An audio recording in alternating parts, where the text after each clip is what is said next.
RDTDaily.com presents a Tarabuster with comedian Tara Devlin.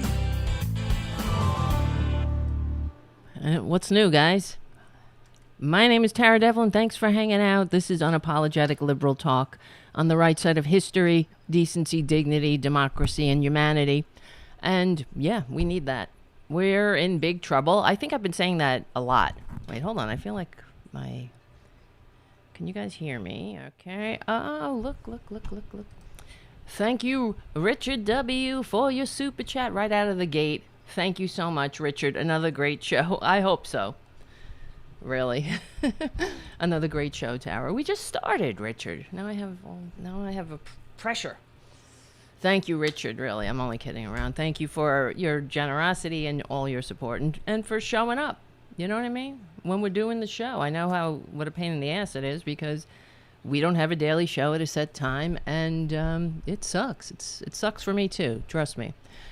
So I do appreciate your flexibility, and yeah, we need to get together tonight to discuss what happened yesterday. Is there an echo? I hear an echo. Let me see. Something's wrong. It feels like something's wrong with the headset. Do you guys hear an echo? You guys can tell me in a minute. 1, 2, 3. 1, 2, 3. Echo. All right. If there's no echo, that's fine. It just sounds weird in my headset. That's why it sounds different. I think something's not the same. Something is off. All right. Well, you guys will let me know if there's a problem with the audio in the chat. Actually, I gotta turn the AC on. It's cold out, but they put the heat on in my apartment. I don't control the heat. They control it. Whoever they are. Oh shit, hold on, an ad just started running. What was I saying? Yeah, okay, guys. I'm hot, that's why. Hot, meaning warm, not hot, you know what I mean. I'm warm. My temperature is warm, because they blast the heat in here like I'm in a sauna. It's ridiculous. All right. Breathe. I couldn't do a show last night. I couldn't even watch television. I didn't. Watch the news. I watched, whatever. Something to distract me from my life. I didn't want to think about politics, or I didn't want to get that knot in my stomach. That familiar, that knot that basically I carry it around. I guess it's like Atlas carrying around the weight of the world. That's what it feels like. I think maybe I swallowed the weight of the world because it sits in my stomach like a brick. And I just couldn't deal with it, really. Because I knew the Democrats were going to blow it. And we're going to discuss. I opened the phones. If anybody wants to call in, I'll put the number up. We can talk about it. Or I can just talk about it, and you guys can talk on the chat like you do. All right, where's the goddamn phone number? No, that's Natalie Davis. This is the phone number. Okay, that's the phone number. If you feel like calling in to discuss, or to give your opinion, what do you think? What do you think happened? What can we do? Okay, great. Thank you, Darcy, and everybody else on the chat for your feedback about the audio. That's good to know. Thank you so much. You guys are the producers. So we knew the Democrats are going to blow it. Now, of course, that knot came back in the morning when I turned on Morning Joe to, of course, I knew what they were going to say. I knew that the bashing of the progressives wouldn't wait for the morning. I'm sure it started all night. But like I said, I didn't watch that evening, and here we go again. The fact is, there's so much to discuss, and I'm trying to get it in my. I don't even know where to begin, because the Democrats, the other day. Okay, when. This is a completely self-inflicted wound. The Democrats are perpetual losers. Doesn't it seem that way? And the American people want people who will fight for the courage of their convictions. And if the past couple of years, 4 years at least, 5 years now, hasn't convinced or haven't convinced people of the fact that the American people just want somebody who has the goddamn courage of their convictions to fight for the courage of, fight for their convictions, to have that courage to fight. What are they fighting for? Yeah, it's great. Democrats believe in health care, universal health care, higher education, living wages, retirement security. We do.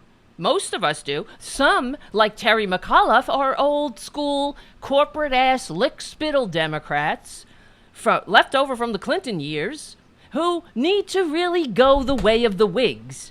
Because they're the ones that brought us to this point of the teetering on the edge of fascism. And we're almost over to the point where gravity's going to take over. And there is no looking back at that point. And we'll be in fascism. We will eventually get out of it, but how many will die in the interim? Because that's what happens. It will be a complete and an unmitigated historical disaster, yet again. Another historical disaster. And, there you go. But maybe then we will have purged the party of the spineless enablers that infest it. So the other day when we did the show and I was saying, well, you know what we need to do? We do need to elect more Democrats. We need to elect actual Democrats. There's so many of these old school assholes hanging around that this is a problem. And they are, yet again, diagnosing the problem in the only way that will guarantee that we will not be successful. Okay, let's just start off. I have a couple of clips.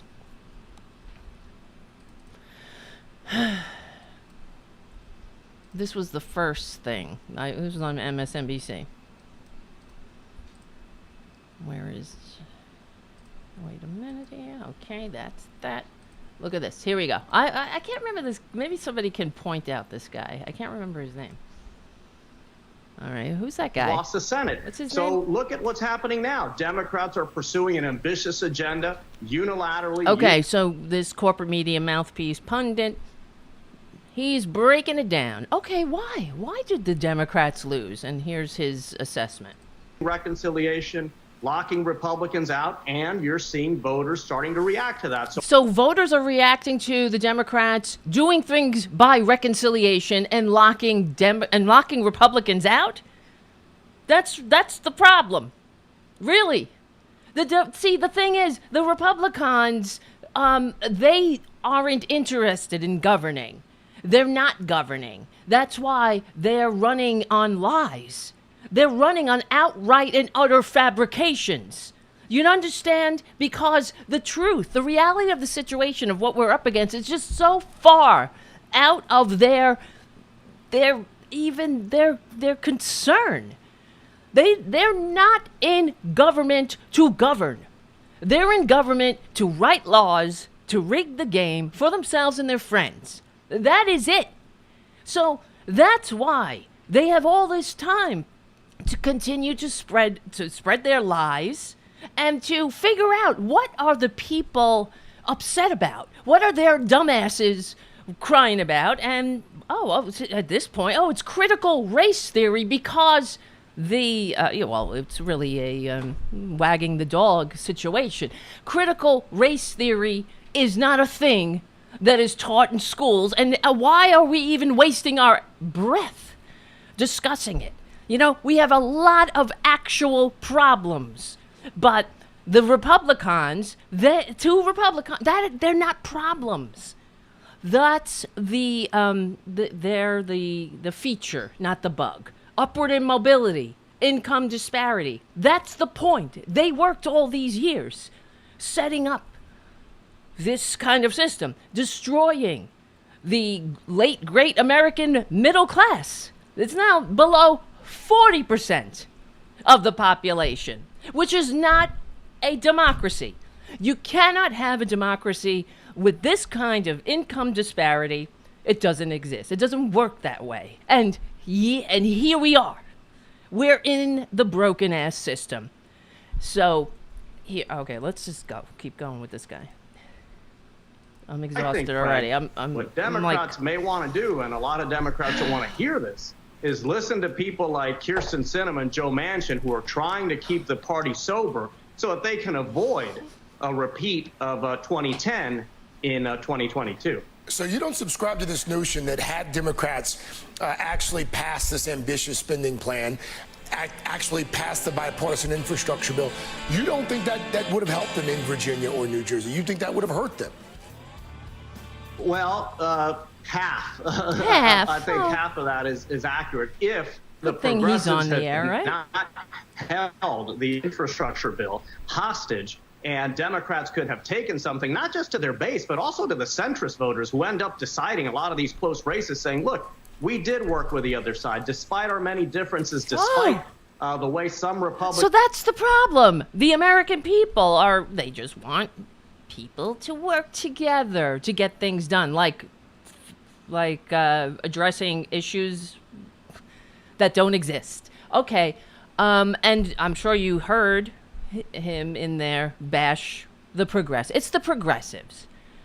If only the progressives would listen to those rational voices like Kyrsten Sinema and Joe Manchin, who are sober, like the corporate media mouthpiece says, and really wants to rein in this out-of-control liberal wing of the Democratic Party. That's just a bunch of, kids that don't really know that the United States isn't really a democracy. Come on. Guys, play along. You know what sticks in my mind when Adam Schiff mentioned that when he spoke to Steve Scalise. He saw Steve Scalise on Fox News or something, and he was lying through his teeth about something that Scalise and Adam Schiff were working on, and Adam Schiff confronted Steve Scalise and said, I saw you on Fox News and you completely misrepresented my position and everything that was said. And his answer was, well, you know how it goes. You know how it goes. Hey, this is the game, boo. We're playing the game. They don't need the courage of their conviction, the Republicans, because they're shameless. They have no, convictions. Their only conviction is greed, selfishness, and the utter destruction of democracy. See, it's not like they're out there saying, I got to destroy democracy. That's not what they're thinking. But it gets in the way of their stealing and grifting and writing laws to benefit themselves. So they have to spread their bullshit. Okay, hold on. Have behaved in recent months. We worked with them and we got something good done for the country, but that bill was held hostage, and Democrats had very little to show beyond a big COVID relief package, which was on top of a big bipartisan COVID relief package that was passed in December of last year. So, yes, I do think that the Democrats holding that bill hostage and preventing it from passing really did hurt these candidates in Virginia. Bitch. You basic, lazy-ass bitch. Hasn't anybody been paying attention? The Republicans are an outright anti-democratic death cult running on lies. Absolute lies. And this guy's talking about the American people need to see that the Democrats are inviting these fucking traitors into negotiations when they do invite these pricks and they don't have an interest. They're better they've better uses of their time, according to themselves, I suppose, is to do a podcast. That's what That's what Ted Cruz does. That's what they all do. They're nothing but trolls. This is it. You're looking into the future of a sham democracy. And this is what happens all over the world when democracies fall to autocracy. We will still go through the motions of voting. It's going to be a sham now. And the Democrats, you see, okay. All right, hold on a second. The Democrats are going to blow it again, and again. Right out of they don't even take a pause. This corporate fucking media. And I'm sorry, it's cursing tonight. I should put a disclaimer on my content. I have to. I just got something from YouTube that said that one of my videos was made adult content only. And they didn't say why, but maybe because I was cursing. I don't know. You have to be 18 or over or something like that. I don't know, whatever. On some of the content. But yeah, the cursing tonight, there's going to be there'll be some salty language. Just be prepared, okay? Because I'm pissed. So give me a break. Corporate media, mouthpiece, pundits, and all the, I guess, people in the ivory tower who really are absolutely clueless.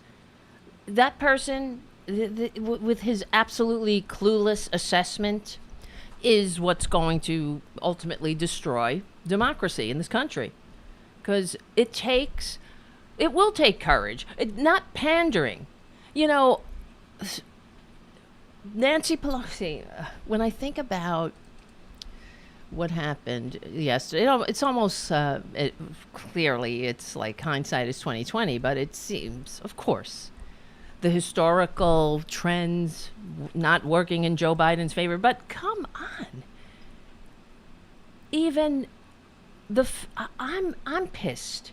We're all pissed watching this bullshit, watching the inept Democrats negotiate this fucking bill in the press with their prick Joe Manchin, their hemorrhoid. He's not a sober, moderate that is appealing to people. No, people want what's in the bill. But what happened the other day? Just look at what happened before Biden went to Europe. What did they say? It came out in the morning. There was a deal, right? On the corporate media. Democrats came out and said, we got a deal. We're in the home stretch, guys. Then Biden takes off and fucking Joe Manchin goes in front of the microphone and says, we don't have a deal. This is what we are dealing with.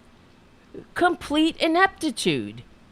Now, I thought that Joe Biden was supposed to be the guy who could get things done, right? He was somebody who has been in Washington for over 40 years. He knows the ins and outs. He could work with people, right?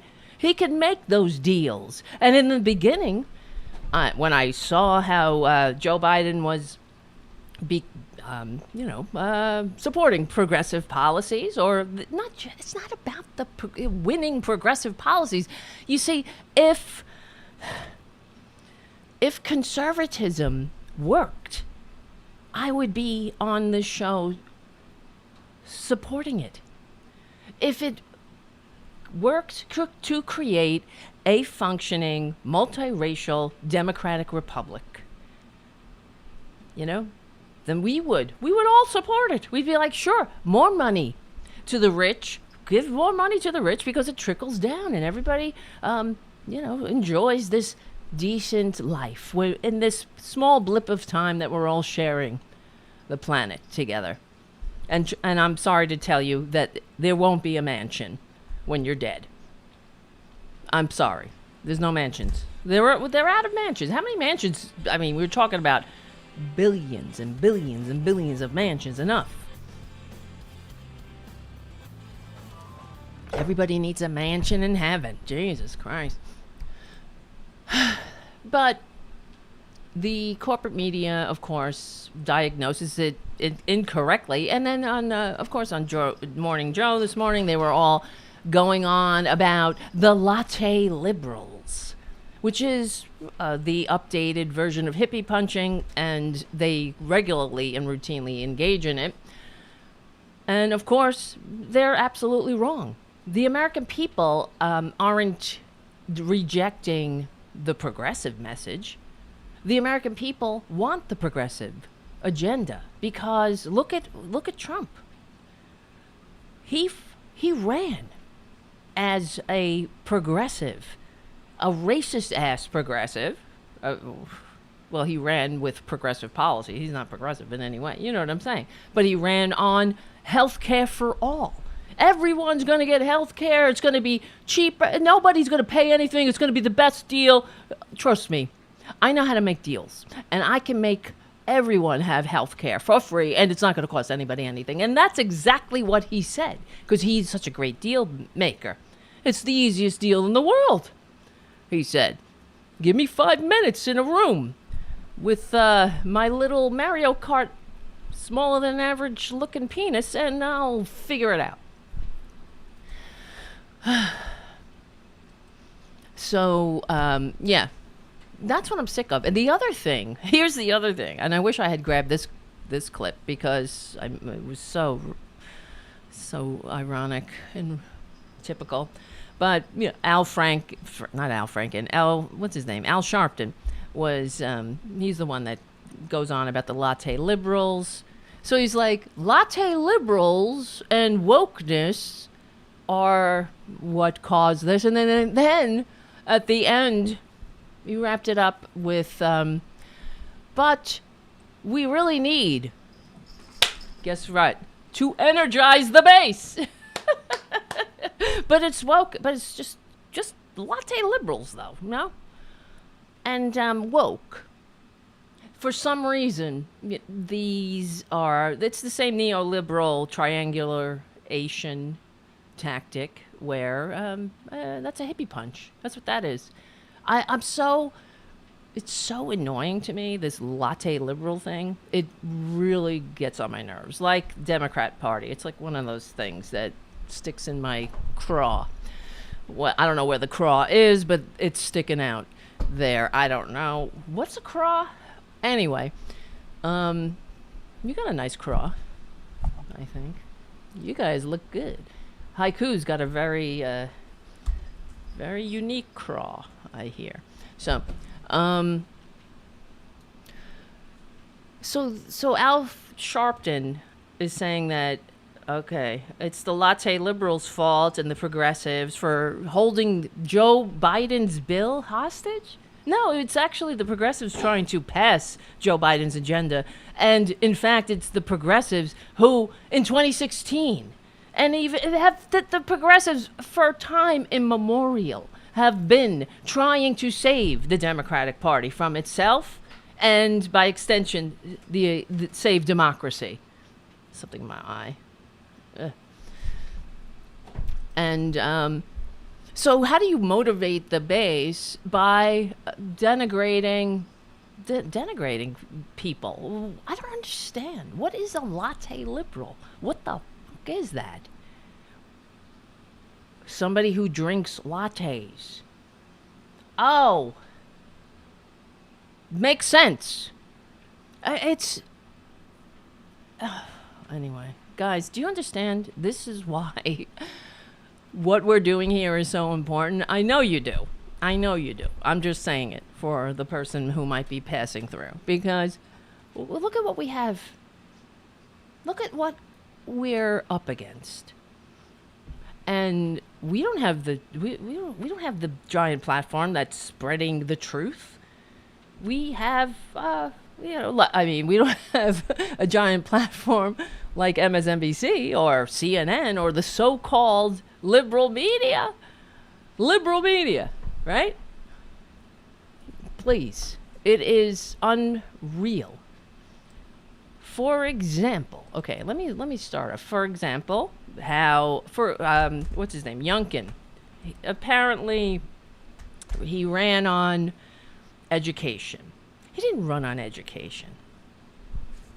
He ran on lies. And that's fine. Republicans are running on lies now, proving everything I've been saying for years, that they're not a governing party. They're not. It's a scam. So it makes sense they would have a con artist as a standard bearer. But yeah, it's a scam. So for example, wait, hold on, guys. I received an email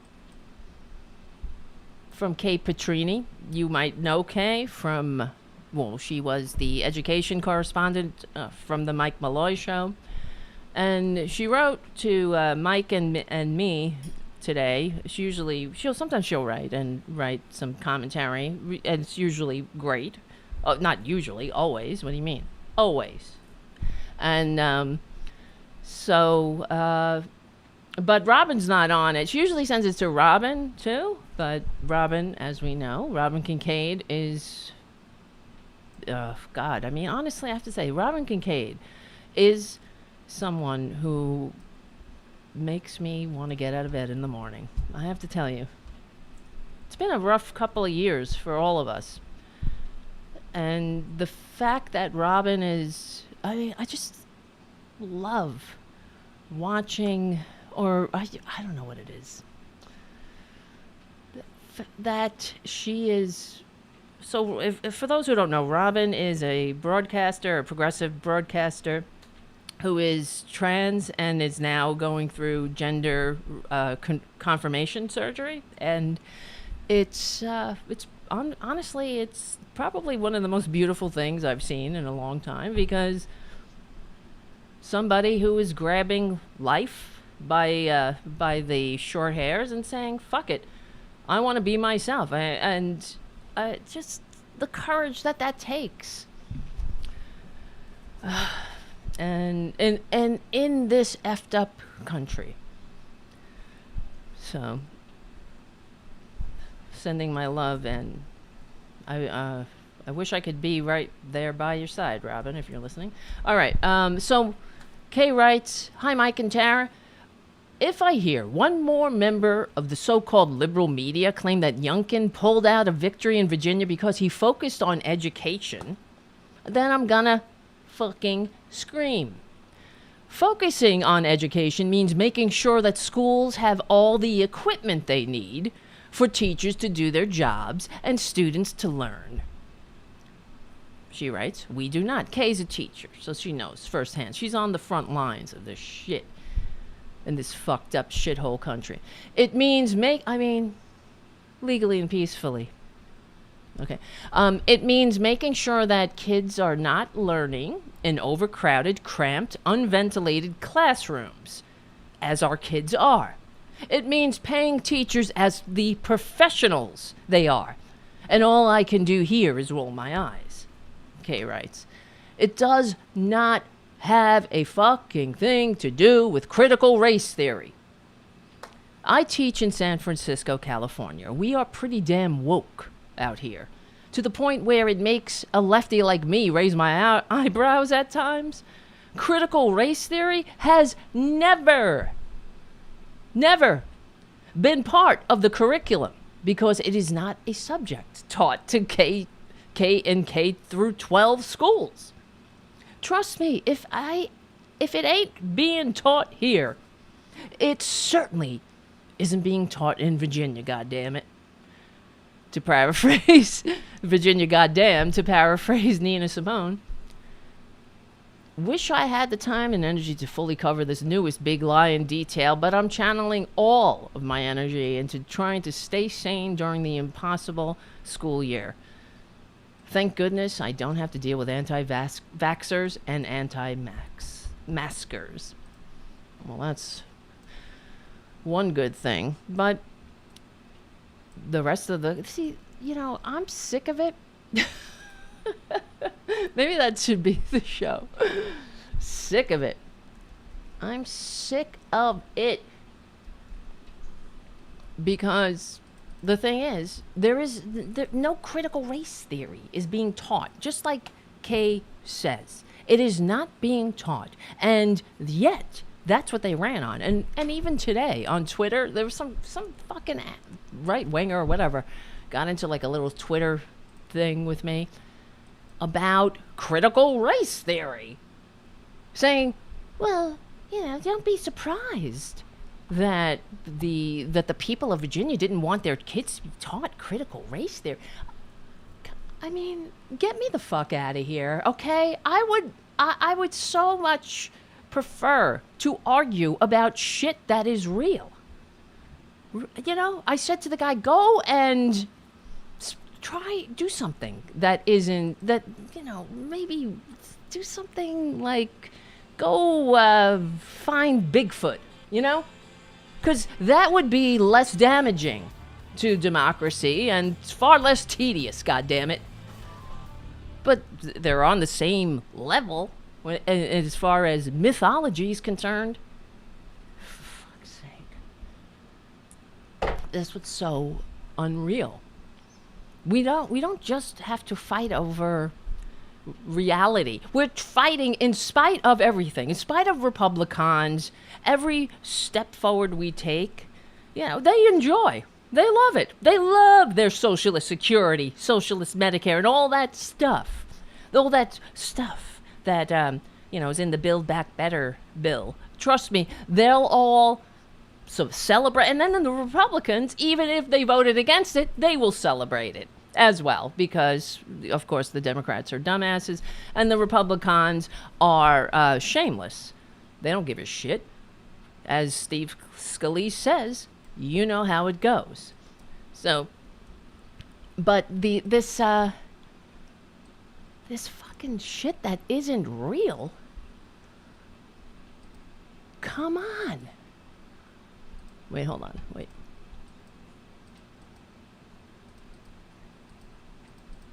See, like here, for example, today, and so when Joe Biden came out today and he had a press conference discussing what happened, and I'm old enough to remember, you guys probably remember as well, when Barack Obama was in office, and that drubbing that the Democrats took in the midterms, especially losing Massachusetts after Ted Kennedy passed away. I mean, that was pretty goddamn catastrophic at the time.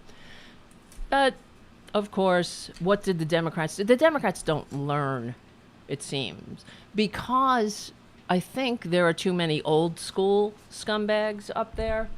Not scumbags. That's not nice. I'm sorry, YouTube.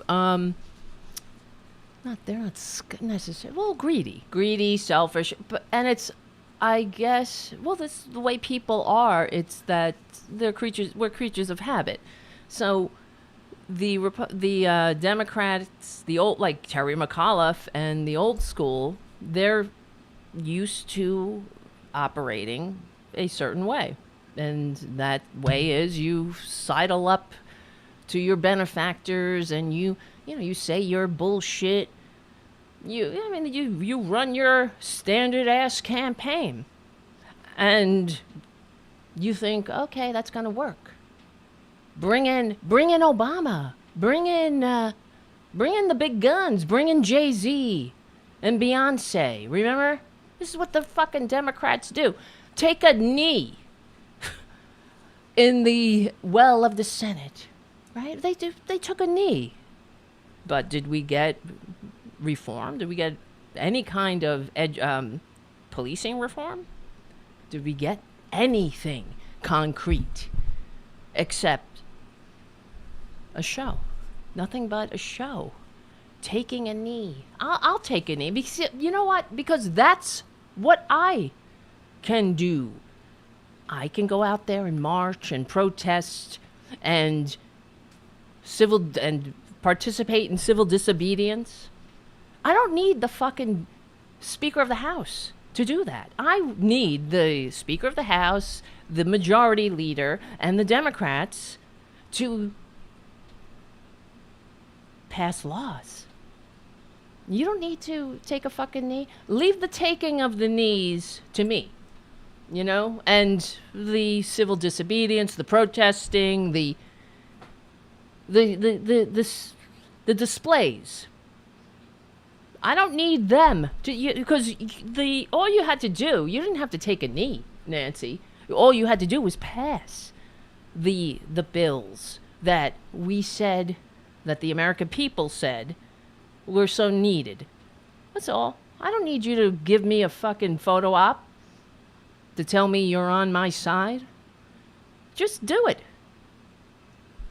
But, okay, it's Mansion and Cinema. What is Joe Biden going to do? Well, he's the president, isn't he? I don't know. Maybe Joe Manchin is. I'm getting confused lately. But, because here, let me show you Manchin this morning. Here's Manchin. Where's my damn e-cam? I just think it's the wrong place to put it because it's a social expansion. And right now, I've said very clearly that social expansion, especially on any of these, when you have deficits you're looking at, insolvency, such as in Medicare and Social Security, and those are lifelines to people in most rural states, but definitely in West Virginia, that's their lifeline. And now we're talking about expanding something we can't even pay for now. They want to keep what they have. And I think those are all aspirational. Let's get our financial house in order and then be able to tackle all of these. Senator, so you don't think in Virginia, independents swung to Glenn Youngkin compared to 2020.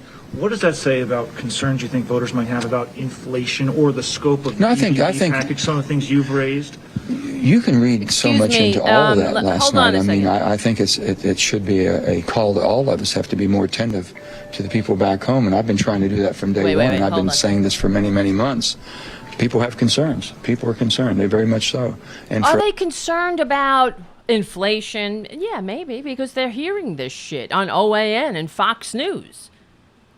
Are they concerned about the supply chain, all that? Are they concerned? This is a worldwide fucking pandemic, you goddamn whiners. The Republicans, it's like the Republican leadership understands that their base are a bunch of emotionally stunted morons, incapable of functioning in a free democratic society, a multiracial democratic society. They know that. They know they're not too smart. They're not. You notice how they're not trying to win them over with actual policy. See, Joe Manchin, and the other guys. I can't remember the guy's name. I'm sorry. I'm very sorry. The fucking guy's name on MSNBC, who was saying that it's Manchin and Cinema's sobriety that we need to embrace. Oh, it's wait. Yeah. Oh, sorry. I got distracted for a second. I saw something in the comments and I thought it was directed to me. I thought somebody was asking me something and blah, blah, blah, whatever. It doesn't matter. Shut up, Devlin. Okay. So you think the American people they're worried? See, the American people will be worried about what they are told to worry about. That's how propaganda works. That's how the news media works. That's how human beings work. The Republicans know that. They it's like they backward engineer it. Though they find out what their base. Well, they know what they're afraid of. Darker pigment. No, it really kind of just boils down to that. Darker pigment, and they add. Miracle Grow to all of those defects, and they let it run. They create that monster and they let it loose. They don't care. So they're not actually going to pass legislation, except legislation to make the rich richer, because that's all they did. That's all they did in the past 4 years. Is they fucked us up, and they fucked up the tax code, and they made the rich richer. They made the working class the more malleable working poor, and they shoved unqualified loyalists onto lifetime positions and on the bench. So, but all of this they accomplished through lies, fear-mongering, hate-mongering, and lies, kissing up, kicking down, right? Just like Trump's supporters say. Remember during the shutdown? He's not hurting the people he needs to be hurting. He's hurting us. Ooh. This is the country we live in, which is why the Democrats make me sick. Not only do they make me sick, they make the country sick, and they are almost guaranteeing, well, not just almost, I mean, I'm holding on to the hope that something changes, that somebody wakes the fuck up. But I don't know, because there's so much against us. The establishment, the big moneyed interests, they own the media, and this is the message that's getting out there. Shouldn't the Democrats heed the message of Manchin and Sinema? No, it's Manchin and Sinema who were the ones that people are sick of. You know, African Americans, they said, didn't come out in Virginia. Well, I wonder why. Maybe Nancy Pelosi and the Democratic caucus kneeling in the well wasn't good enough. It isn't a good substitute for actual policy and progress.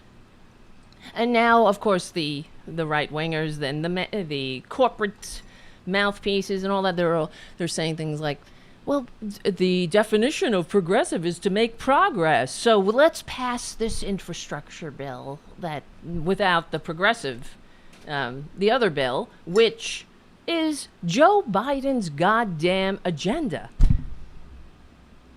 which is a progressive agenda.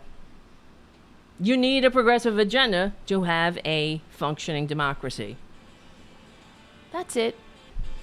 And yes, I see Pookie's mom Irene on the chat says, we are a failed state. I feel that way.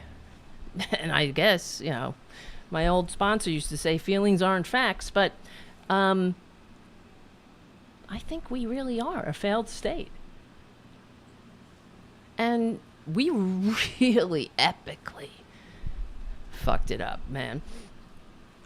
The overthrowing of the intergenerational aristocracy and monarchy, and it only took, it's less than however many, I mean, what is it? It's less than 300 years, and we're flaming out here.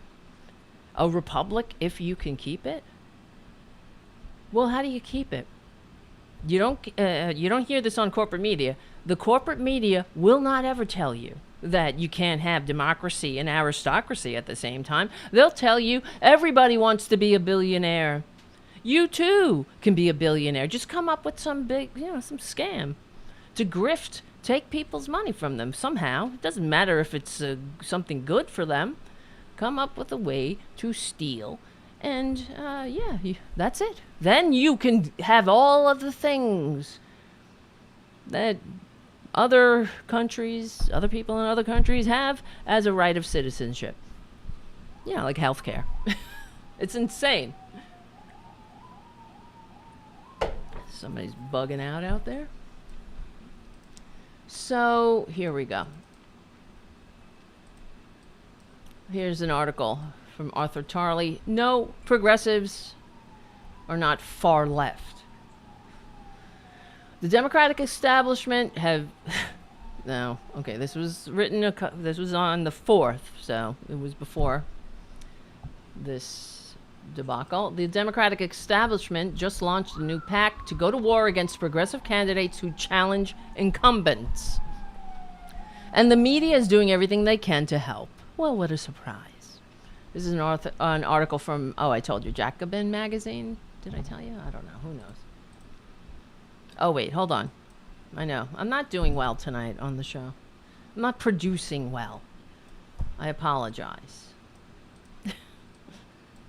Let's see. I just want to, let me finish up Manchin's thing. To go down a path that we've been going, and they were trying to accelerate it, and it has been slowed down. I think that we need to take our time and do it right. So you can read anything you want out of it. The bottom line is we have a divided country. What do you read out? We have a divided country that needs to be united, and you can't unite it by just doing it by one party system. Hey, bitch. It's not about that. The people want things done. That's it. It's not about, they're not saying, oh, look, the Democrats are working with the Republicans. Isn't that wonderful? We're a country again? These are the people who, here, I'll show you a picture of what we're up against. Hold on. From Halloween. It's hard to read. See that sign there? It says, yell, Trump or treat to get candy. If not, I'll grab my bowl and say, bye, then. Like, bye, then. Can you fucking believe this fucking country of fascists, of anti-American scumbags? I don't even know what other words do you use. This is what we're up against. The lies, the incessant lies, the racism, the lies, and then you have the Democrats taking a fucking knee in the well, doing nothing, and jerking us around. And Biden is up there looking feckless, like he cannot get a goddamn thing done. So he's been saying, oh, well, you could talk all you want, talk out your ass all you want, but if you don't get a damn thing done, and what are you getting done? I mean, we're here in this boat because of all the other shit you did for your your rich pals.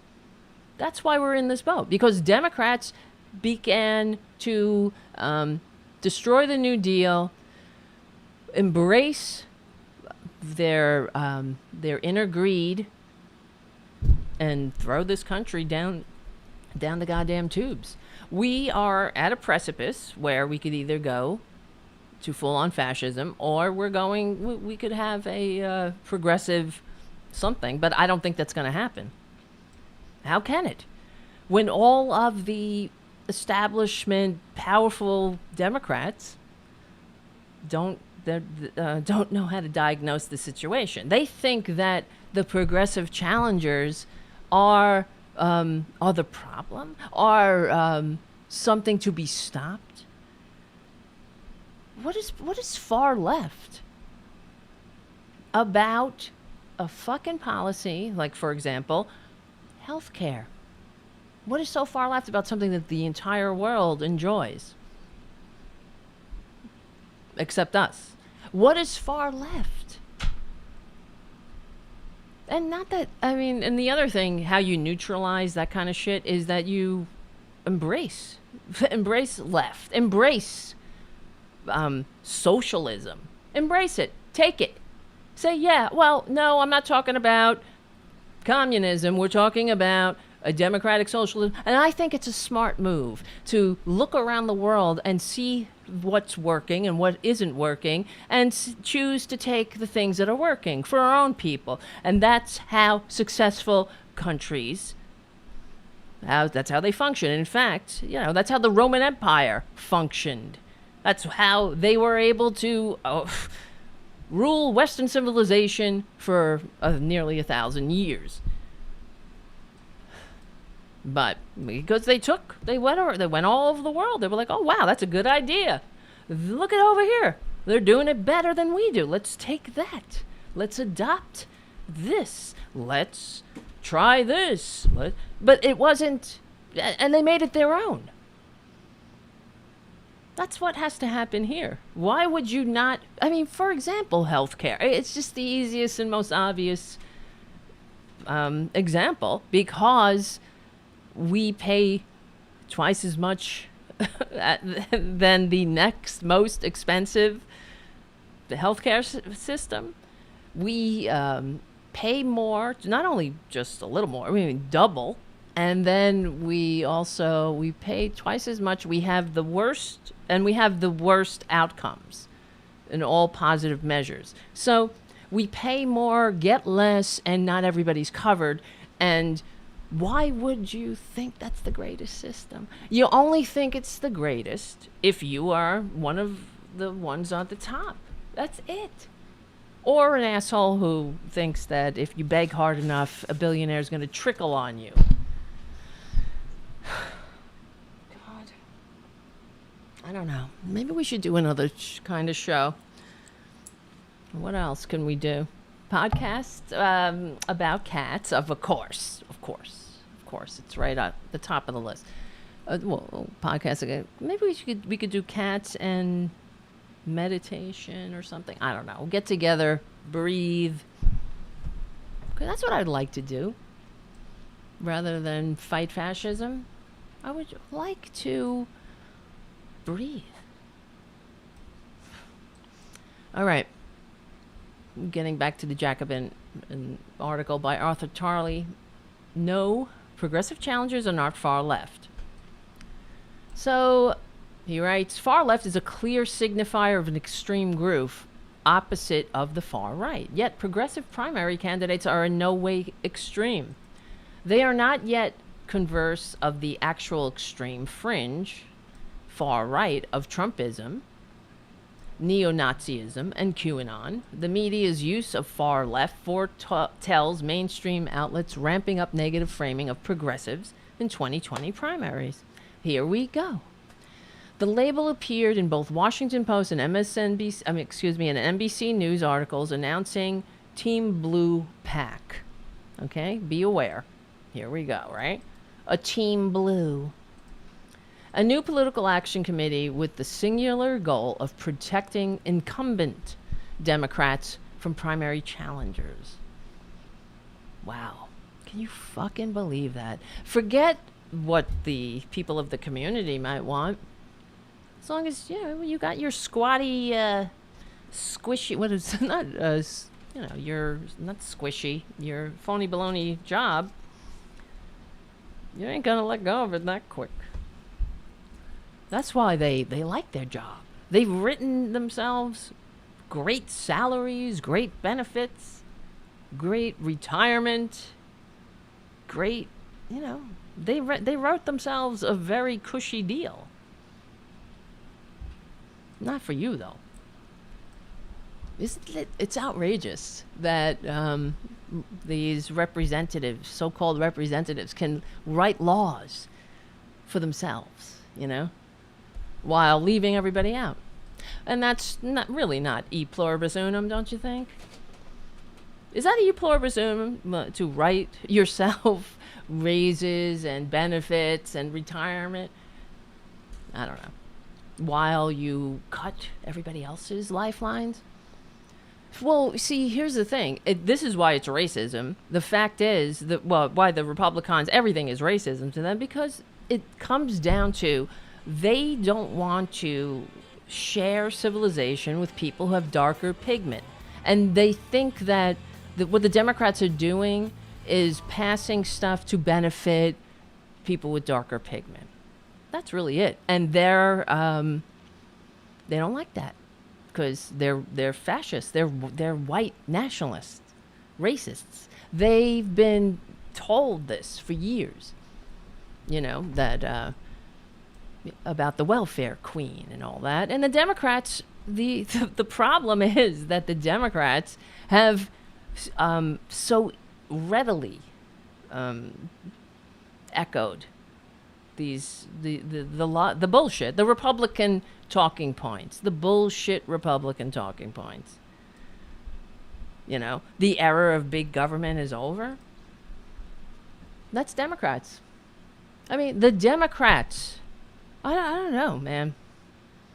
They brought us here. The Democrats signed the Telecommunications Act. That's Clinton. He signed NAFTA. All of these policies that are now biting us in the ass. And this is what happens when you start whittling away at the pillars of democracy. What do you expect is going to happen? It's not going to break out overnight. That's why you get away with it. They get away with their deregulating the media, so the rich can own different kinds of media. They can own a radio station, television station, and a newspaper in the same market. That used to be prohibited by laws, by democracy protecting and enabling laws, right? Because if you want, you want an outcome, you have to take certain steps. So what do you think is going to happen when you start chopping away or knocking the democracy itself out from under its knees? That's what they did. Because why? I don't know. I mean, at the time, I guess, you know, when you look back in time, at the time, okay, I'm thinking back to after Reagan, we can trace the decline and fall of the American working class, the middle class, to Reagan's doorstep. We know that. And we can trace the upward immobility and all that, and the concentrated wealth to Reagan's doorstep. But then, I guess because of the corporate Democrats, and then all the while as this is going on, then you have the Supreme Court and the legislature writing laws loosening campaign finance restrictions. Just one step at a time. Dark money, more dark money. I mean, what is dark money? When they say dark money, it's like fucking bribes. Come on. Dark money in our system. You know, you're talking about bribes. That's what it is. Who the hell would put money in something if they didn't want something back? Why? I mean, well, like even me, for example, with I was going to say, well, you know, I take care of those community cats and all that. But you get something back from it. You always do. I get, I guess, the feeling of thinking I'm doing something, helping. I don't know. Maybe I am. I hope so. But I don't know.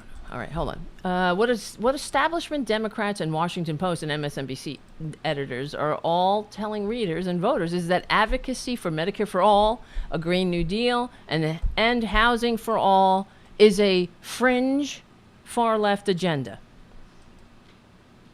Jeffries' spokesperson called progressive challengers the extreme left. Then corporate media parroted the establishment smear in its reporting. This is another example of how the posture of the mainstream media and the Democratic Party toward progressive policies is extremely hostile. That's a good way to put it. That's a nice array. It's saying what I would usually say. It's extremely hostile, demonizing, and not unlike the GOP's attitudes towards progressives. They all want to conjure images of in voters' minds of rioters breaking windows in the name of anarchy. Representatives Carolyn Maloney and Danny Davis, the two incumbents currently backed by Team Blue PAC, are being challenged by Justice Democrats Rana Abdelhamid. Pardon me. I mean, I'm a dumbass American. I am very sorry. And Keena Collins. Some have claimed that because Maloney and Davis are paper co-sponsors of Medicare for All and the Green New Deal, they represent the bastion of progressivism. But their decades of inaction in Congress and millions of campaign dollars from Wall Street, Big Pharma, health insurance PACs, and all oil companies very clearly demonstrate the opposite. Well, they don't want any nose under the camel's tent in any way. So Medicare for All is so far left. Jeffries is a paper co-sponsor of Medicare for All too, yet consistently supports the candidate in Democratic primaries who doesn't support single-payer health care. He never publicly advocates for it. Political observers understand that many lawmakers sign on to these bills solely as a cynical ploy to protect themselves from progressive primaries. And, helpfully for them, the mainstream media decides to ignore this reality in its reporting, which is sickening.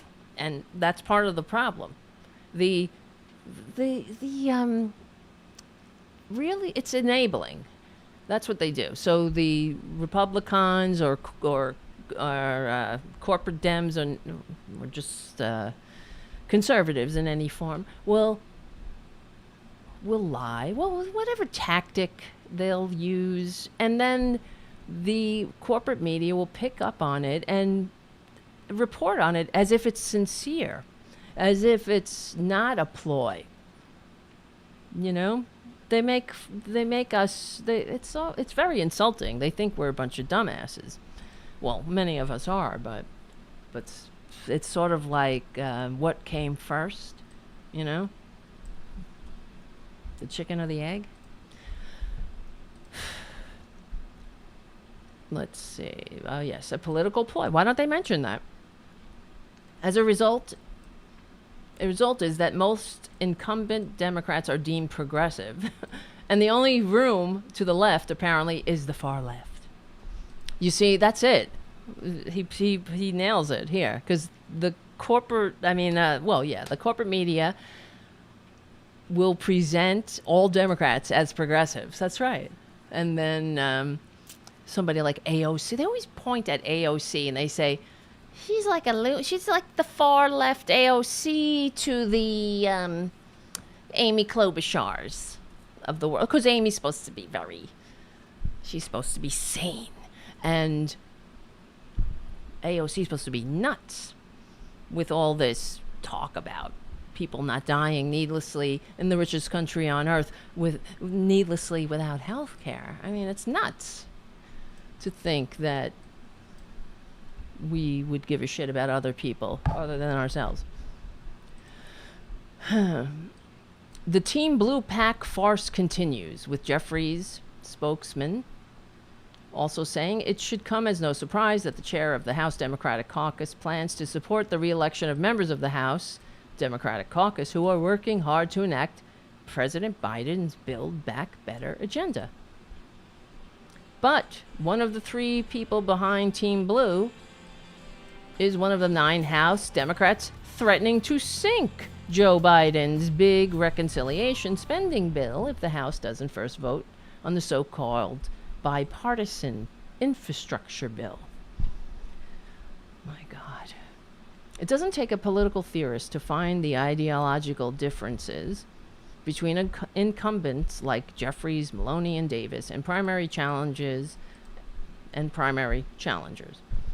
Political reporters and editors should be up to the most modest challenge, because there simply is no far left or extreme left in Congress, whatever those terms are supposed to mean. Well, they never explain anyway. And that's what we talk about here. They never explain. They'll just continue. They'll just say it. And then they'll put up a poll. Because that's all the corporate media is. I don't know if you've noticed it. It really drives me insane how everything is a poll. That's how you know they're not doing their jobs. They're not doing journalism, I should say. Because it's just a poll. That's fucking easy. You hire somebody to do a poll, and then you get a bunch of pundits on to discuss it again and again and again and again and again. And it doesn't mean anything. It's not adding anything. All it says, it's just a confirmation. For example, with the Virginia governor's race, they're like, 78% of voters thought that critical race theory was a primary motivation or whatever to vote for Youngkin. So it's not like, well, whatever. I don't know. I just lost my train of thought. I'm all over the place, I know, because I don't know. Maybe I'm trying not to get despondent about it as more than I already am. There's very little time to waste. We only have a year, but I feel like I don't think they're going to do it, but I don't know, guys. That's why we're here. We're pushing it, but the Democrats, the corporate Dems, will we have to go through this fascist takeover, and will we ever get the country back? Until maybe we'll have to wait until the people like Joe Manchin are no longer in the Senate. Is that what's going to happen? Or Nancy Pelosi, or Name them, all of them. The people who have been in Congress for however many years. Are we going to have to wait for them to, go to pasture until we can do something about? Because they're standing in the way. That's what it is. Because they don't know any other way. But that's human nature. It's like, when you learn a way of doing things, they've been in it for a long time. You get stuck in your old ways. You get stuck in your habits. Those days are over. You fucked that up. Democrats, you helped the Republicans turn this country take it from the most upwardly mobile to the least. How come the corporate media never, ever says that? That is easy. That's an easy message for the Democrats to take and run with. The American people, 40 years ago, when Reagan... Why don't the Democrats... Here, I'm thinking out loud here. Why don't the Democrats do that? Why don't they go on... excuse me. Let me explain. Why don't they... The Democrats need to... What are you talking about? I'm just having I'm having a brain fart. The Democrats need to... Hold on a second. Now I'm frozen. I'm going to have to play a video for a second. I got a problem. Damn it. Talk amongst yourself. All right, no, all right, it's coming back. I was getting a beach ball. Fuck. Guys, okay, so the Democrats, rather than attacking the Republican Party, you know what they do? They praise the Republican Party. They quote Reagan. How many times do we have to hear Obama quote Reagan? I know Obama used to do it a lot. Quote Reagan. Like Reagan used to say. As if the Republicans, quoting Reagan, will make the Republicans like him. See, look, I'm just like you. It's like Reagan. Because Reagan was normal, right? Reagan was great, supposedly, right? Because that's the message you're sending when you're quoting Reagan. Rather than saying, we made a big effing mistake back in the 80s when Reagan was elected. I know that, he's promised morning in America. But it was M-O-U-R-I-N-G, mourning. We're all mourning. We're still mourning now. But we can trace the decline of the American middle class right to Reagan's doorstep, and that includes his his adjusting the marginal tax rates to make the rich richer. That's where it all comes from. Why are you quoting Reagan when he is he's ground zero of the destruction of democracy? After the New Deal, one of the unforeseen consequences of the New Deal was that it built the American middle class. That's it. Like FDR said, we built it. We planned it that way. Don't let anybody tell you differently. This is not the market. This is not a mere turn of the cycle. That's how he put it. Don't let anybody tell you differently. We built this. We built a middle class from the ground up with policy. And the Republicans said, yeah, you could build it and we can destroy it. And that's what they did. Because all you got to do, if you build it, just roll those policies back. You don't like, the rich, that's too much, 90% top marginal tax rate. The people are stupid, though. So when you go out there and you start saying, it's not fair that people are paying a 90% top tax rate, they never explained. No, it's not until you're super rich. And only a handful of people actually pay it because they're that rich. Nobody. 99.9999, whatever the hell, percent, pays, whatever. these taxes that pays the marginal tax rate, the top marginal tax rate. And, you know, I knew we were doomed when I saw a rally of Trumpanzees cheering about we're getting rid of that death tax, the estate tax, that they will never pay, that only a handful of people pay, like the very richest of the rich. No family farms. You know how many family farms have paid the estate tax? There's zero. In fact, it was zero. Because the Republicans would say, they go, you know, they talk about the family farm. It's all about the family and the farms and everybody. You know, they're all about families and farms. You know that. But, well, anybody ever go find out what family, what farm? Anybody? Go find them. They're out there. Sort of like the welfare queen that was never found. And also like Trump's sending, I guess he said he sent detectives to Hawaii to find Barack Obama's birth certificate, which was a lie.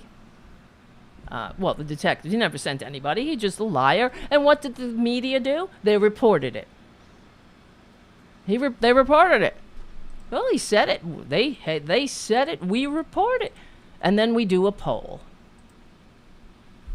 Up in the polls, down in the polls, up in the poll. Who's up in the poll? Do you like socialism? Johnny doesn't like social.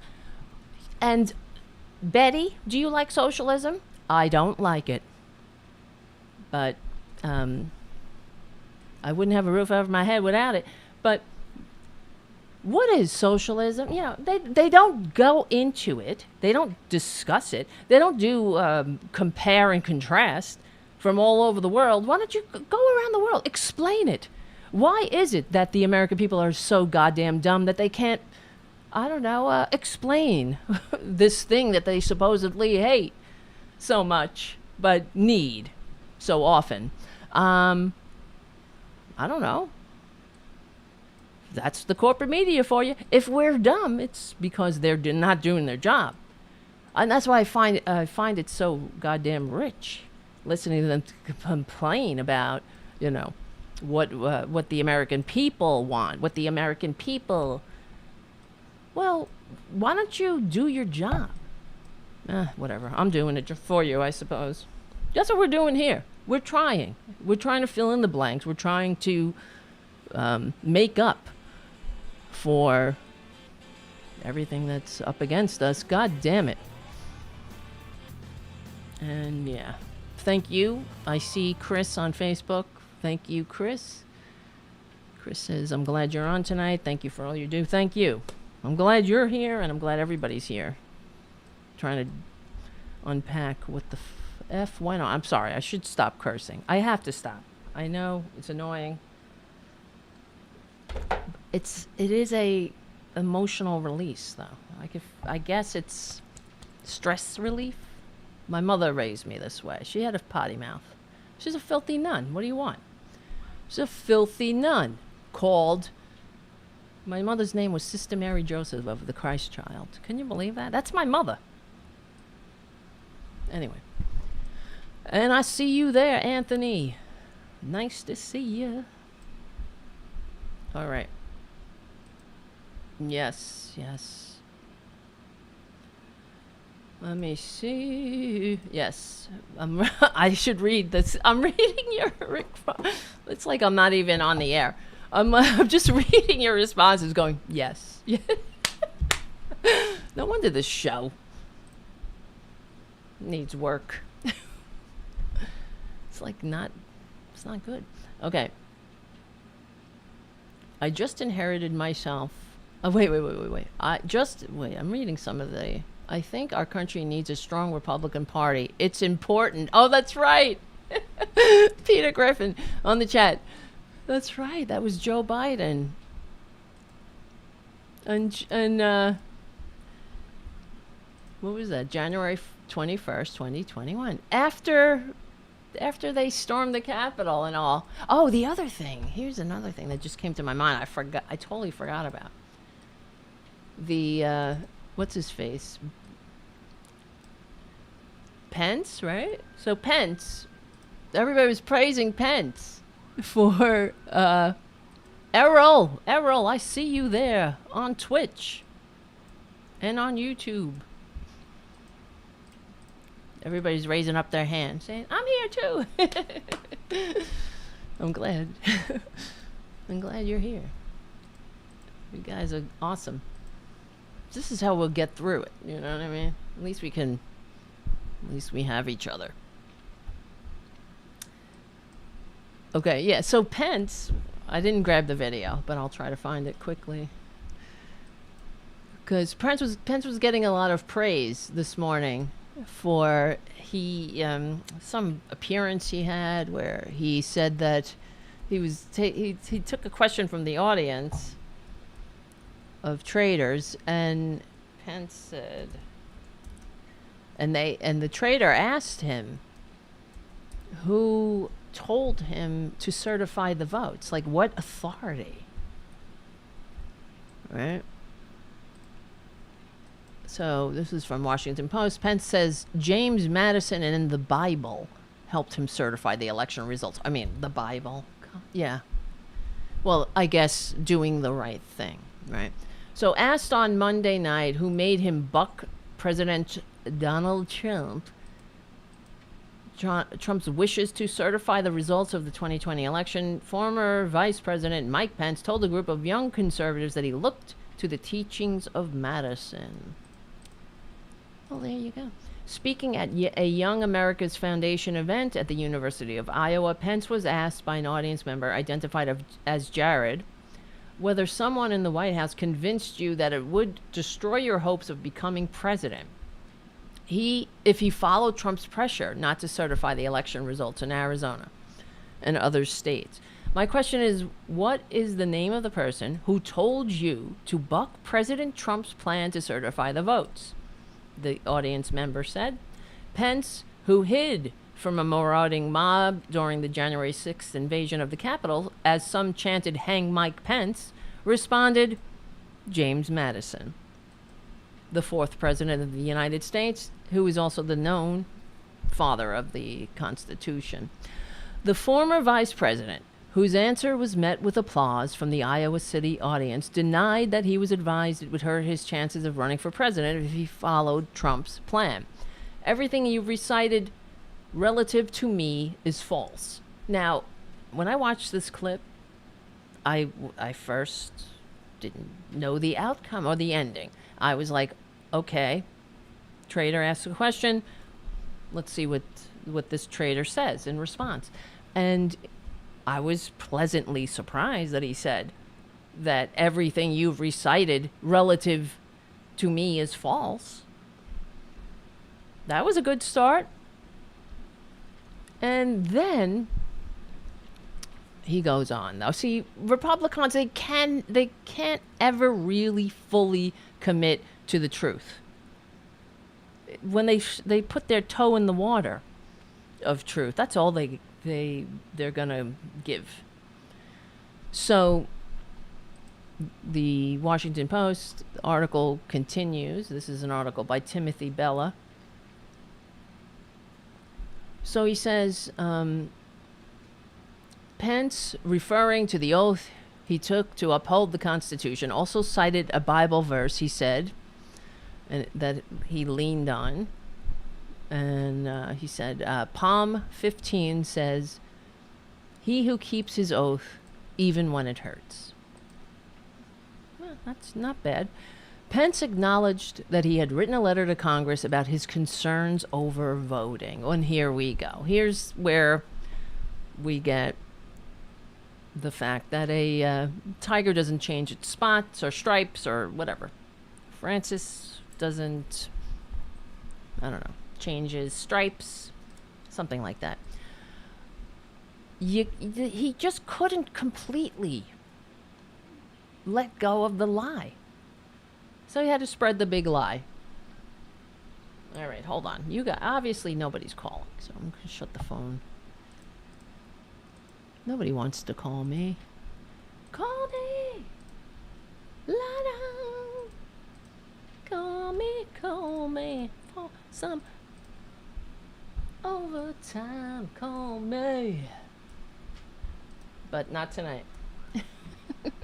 'Cause the phones are off now.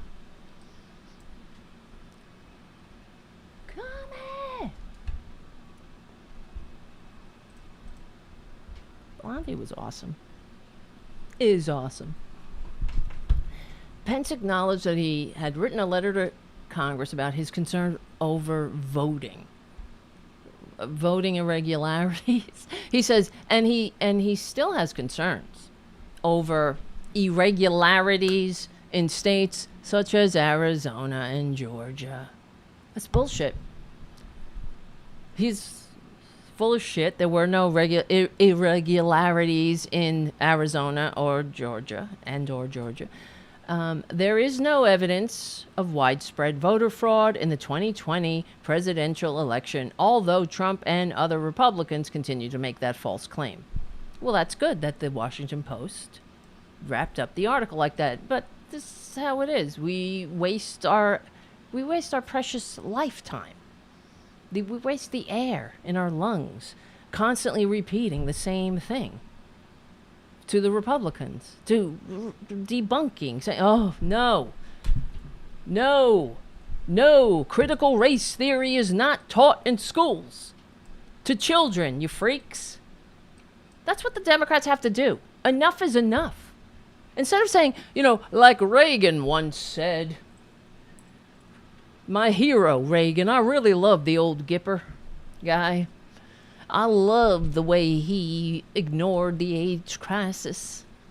And I love the treason he committed to win the presidency. I love it.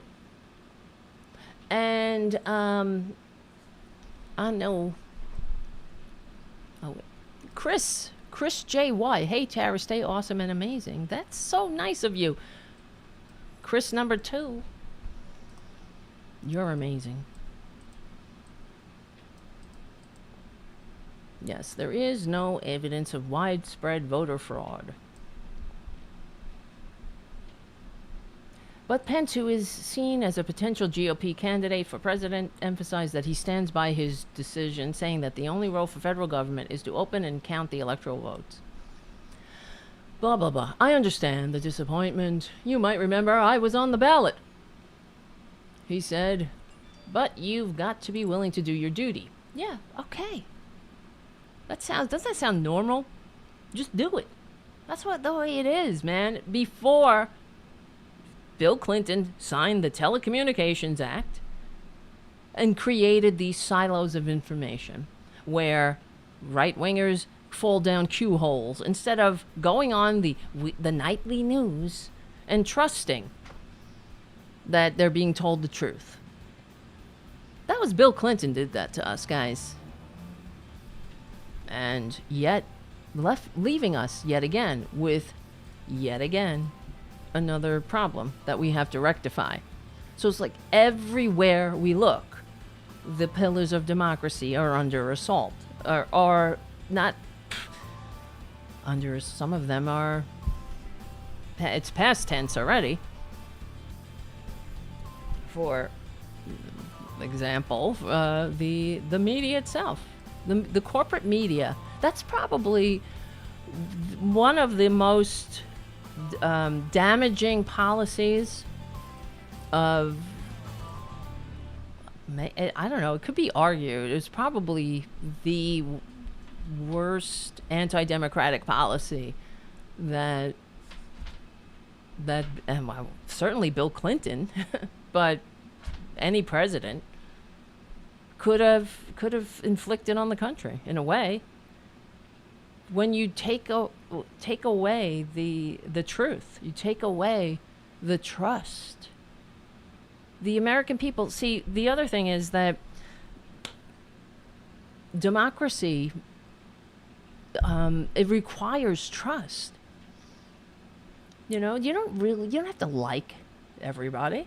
You don't have to agree with them, of course not. But you have to be, you have to understand that this is real. We are in this together. These are the competing visions. You got one. What's the Republican vision? They just say whatever their dumbasses need to hear or want to hear. They're going to tell them the Democrats are everything but a mother's son, right? They're going to tell them, and they're going to believe it. They are. So what the hell, Democrats?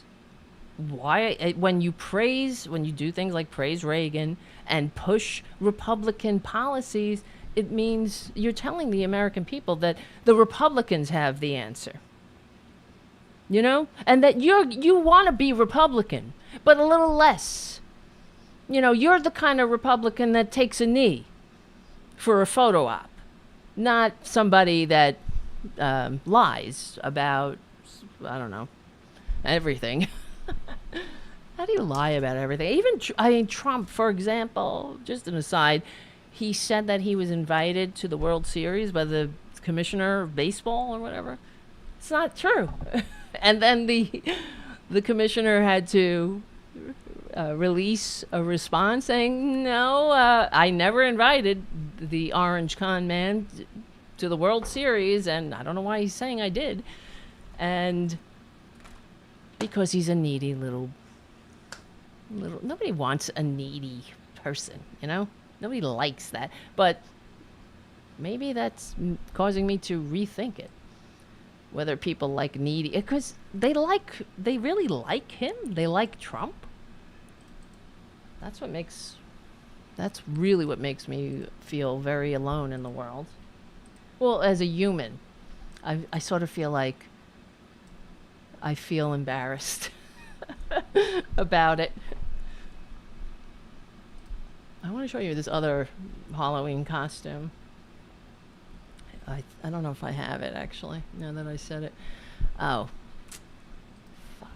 It was on Twitter. Yeah, it was it was Halloween, the Republicans, they had fun dressing up their little brats in different kind of fascist garb. I saw a picture of a kid, and he was wearing, it said fake news hat. He had a little camera, a little fake news network microphone, and it said on a lanyard, a fake lanyard, like he had press credentials, and on it said that his press credentials were "Let's Go Brandon." This is a kid, that his fascist Trumpanzee parents dressed him up like this, and so they're not just ensuring that the present is awash with potty-mouth, racist, filthy, anti-American, anti-democratic liars, but the future will have plenty of them to contend with as well. So we're sort of like the Twitler youth. From Hitler Youth to Twitler, yeah, it's really that.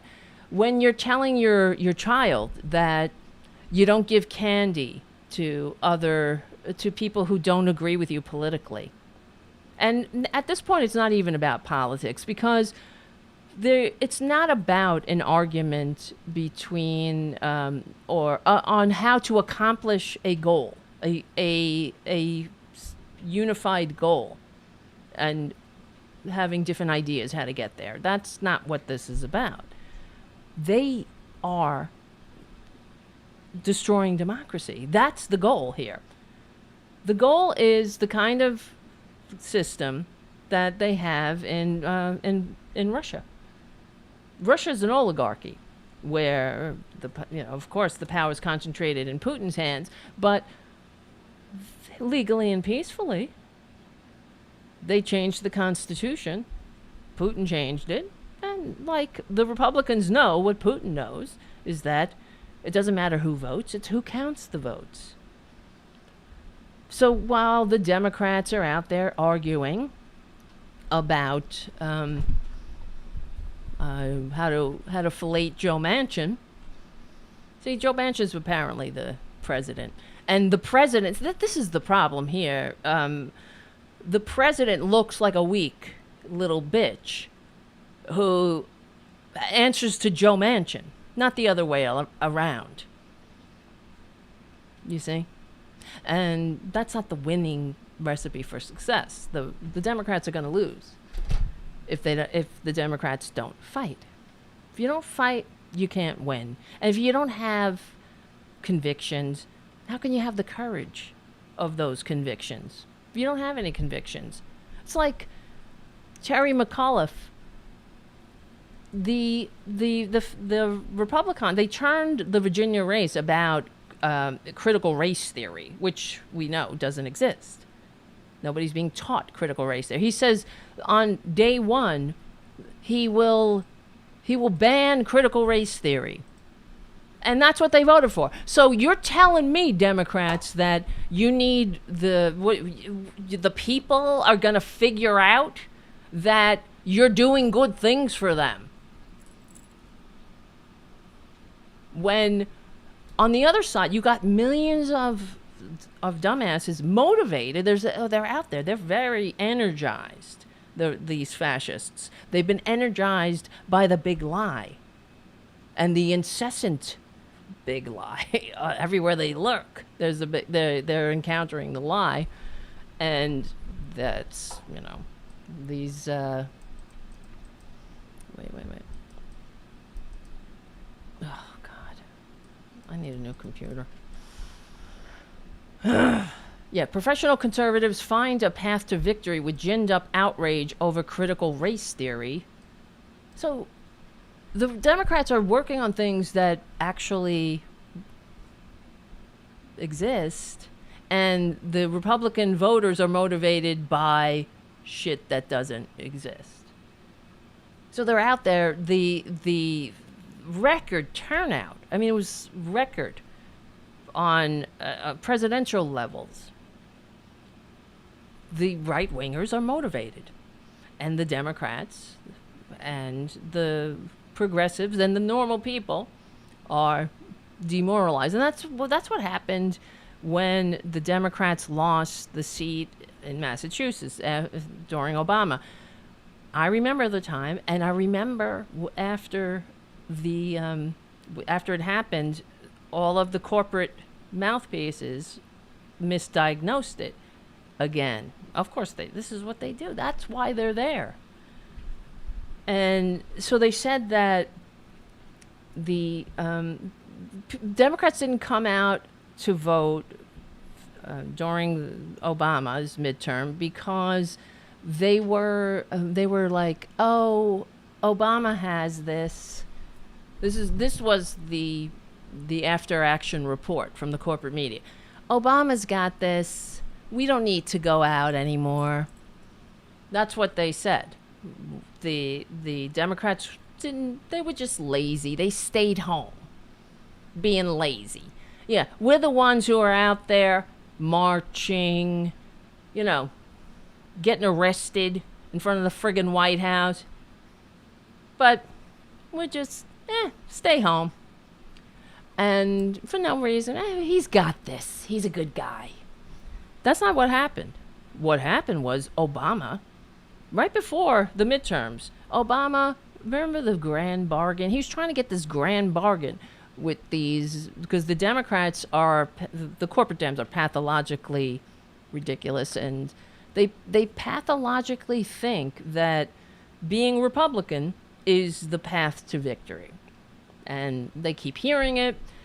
Everybody at the cocktail party tells them that. Everybody at the wine tasting in the Valley tells them that.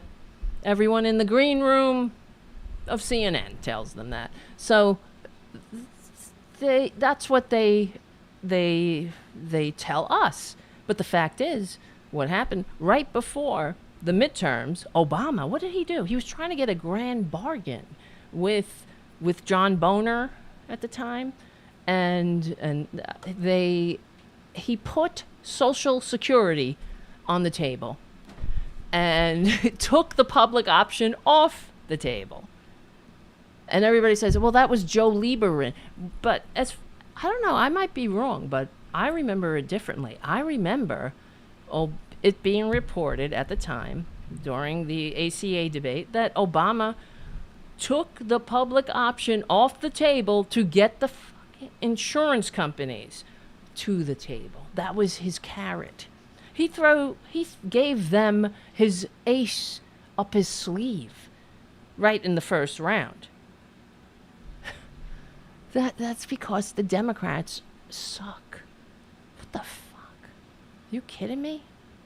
So the only reason, so Obama put Social Security on the table. Remember that? And then he went out and he campaigned and said that I'm getting in big trouble with my own party. We're touching these third rails, the sacred cows. I'm willing to put my party's sacred cows on the table. This is what he told. He told the corporate media. He told us.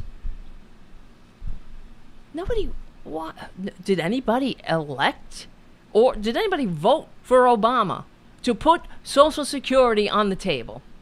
No. Nobody did. And we did vote for Obama to not expand Social Security, to put Social Security on the table. The only reason we have Social Security intact at this point is because it was John Boehner, who they rejected the deal because of the caucus room conspiracy. They had conspired on the night of Obama's inauguration to block him and prevent him from doing anything, to cause harm. So, excuse me, let me rephrase that. Prevent him from doing anything, period.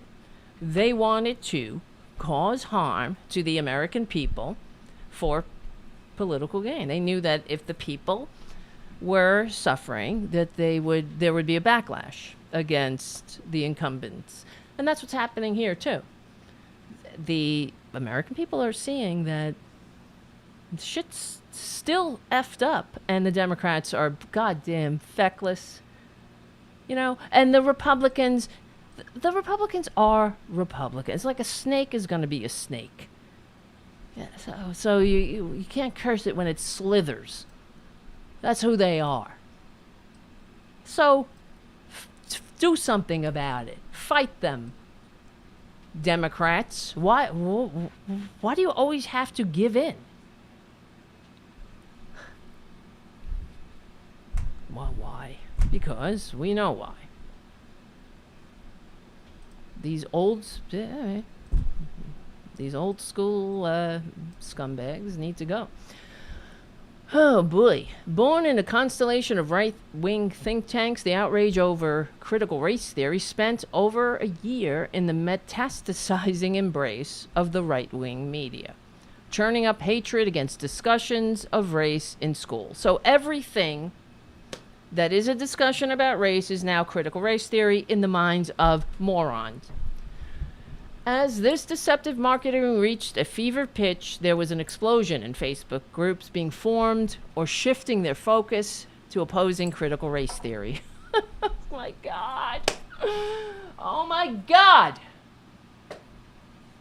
I'm sorry, I had to scream. I'm sure the neighbors are like, what? Maybe they think I'm having sex. Oh my God. That's how it goes, right? It's not really like that, so. Assigning national importance, I can't talk. Stop. Come on, mouth and words. Assigning national importance to a statewide election can be reckless. Anti-CRT outrage did not prevail everywhere.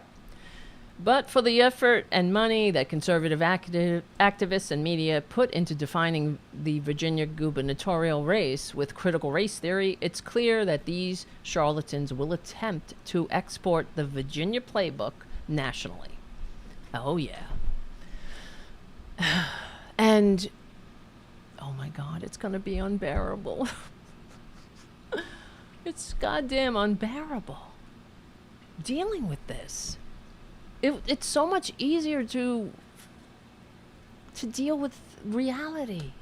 Can't we just fight over things that are real? I'm so sick of this.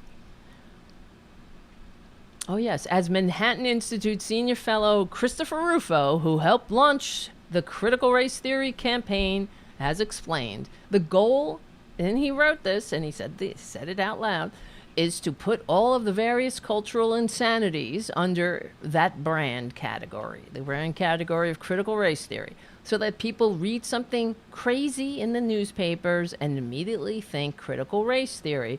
Other right-wing institutions and groups like the Heritage Foundation joined in the fray with events, with activist toolkits, model legislation, and pushes for bans made in concert with lawmakers. It is so fucking outrageous. It's beyond. We have real problems.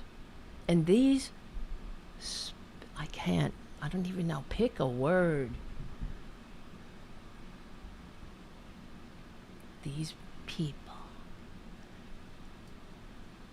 are doing this to us.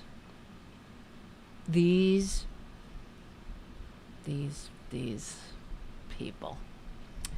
From there, advocacy groups use this think tank framework to generate local outrage against critical race theory.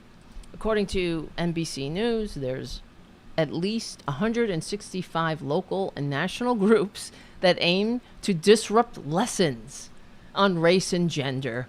And several of the most prominent ones are headed by Republican activists and strategists. These groups cram local controversies into CRT framework established by Rufo and others, disrupt school board meetings, we've seen the videos, and place spokespeople in the media, on media appearances, sometimes professional spokespeople who are instead described as concerned parents. Yeah, exactly. So, for example, one everyday American parent, quote unquote, is a GOP consultant who worked for the RNC. It's a game. It's a scam. Like Steve Scalise says, you know how it is. Or you know how it goes. They have actors. They hire people to fit the part, to fit the suit, to fill this role. It's like Trump, the con man, to fill a role of somebody who's fighting for the people. Power to the people. Fucking bunch of dumbasses. Will you look, dumbasses? I'm sorry. Maybe I should be nicer. People are like, we have to get unified. What can we do to unify? Should I stop calling them dumbasses? I don't think they're watching this show. I'm not here to, and I never say, and I've said this for years though, I've said that I don't debate Republicans, and I don't, I'm not about, that's for Tom Hartman. I'll leave that to Tom Hartman. I just don't have the patience to try to convince people. I'm here to, not the people. I'm talking about the Republicans. We're here to try to reach those who are reachable. Republicans are a lost cause. They are that 35% that are authoritarians. And, you know, they have a very there's a lot of dumbasses here. So we all influence each other. That's why we have pockets of normal people, and then you have all these assholes in the middle. Because people who, I know that there are normal people. And I know that many of my best friends are living in red states. So, but that's why many people will leave these red states, and that's why they concentrate in the cities. Do you know what I mean? Oh, but so it's not, there's not more of them. That's the point. We're in the majority. The fact is, there's a lot of racists, there's a lot of stupids, Most people do not pay attention to politics like we do. We know from our daily lives, just the people that you know in general. You have some people who are your friends who are your friends who do political activism with you, right? That's how it is for me. Then you have other friends who are like, I don't know anything about politics. I don't pay attention. That's the majority.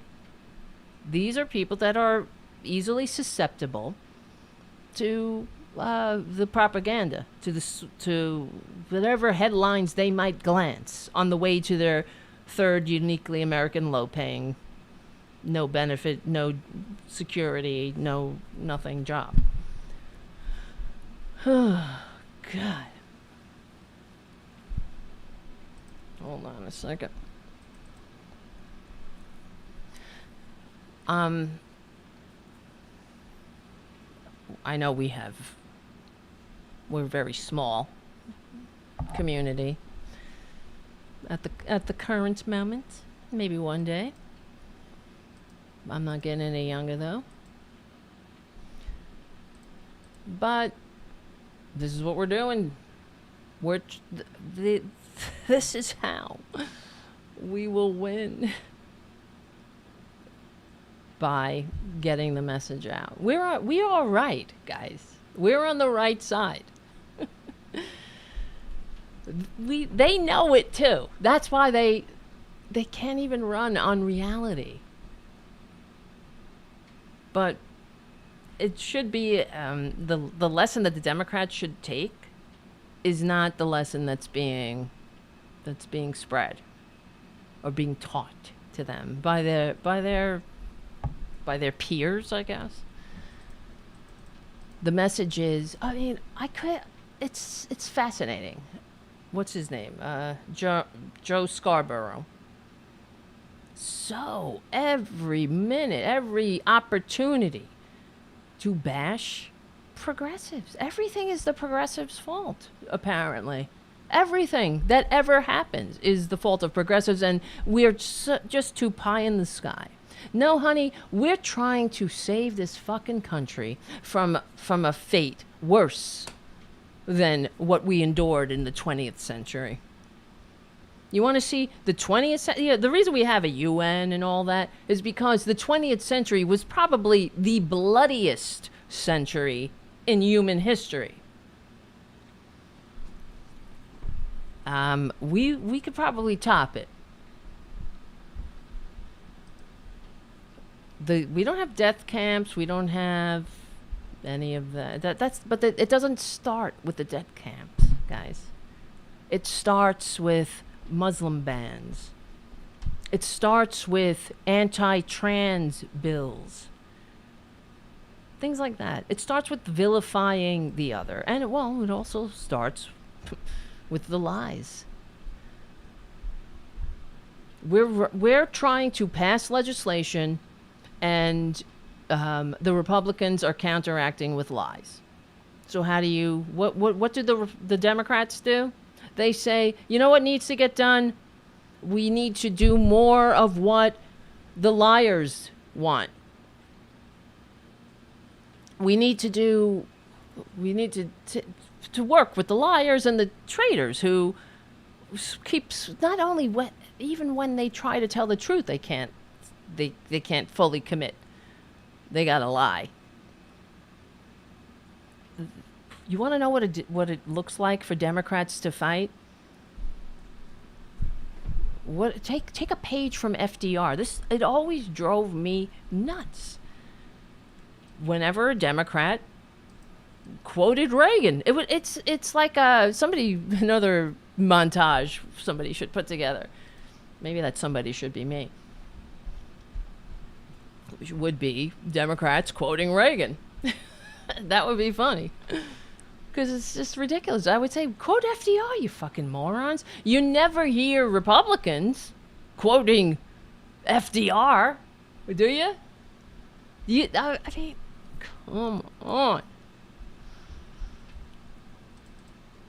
And so the message, there's cognitive dissonance with the message of that the Democrats are trying to. I mean, there is no message. It's chaos, because you got Joe Biden going out saying we're on the precipice of historic change, and then 2 minutes later we get Joe Manchin. It's unbelievably ridiculous, and it's so amateur hour too. Don't you think Joe Biden, as far as Joe Manchin is concerned, get him under control? I thought that was your wheelhouse. How about cinema? That little grifter. You can't control her? I thought you were the deal maker, man. Get them under control. Tell them to shut up. Tell them stop putting yourself on whatever platform will have you to tell everybody that you're an antagonist to my agenda. Why would you do that?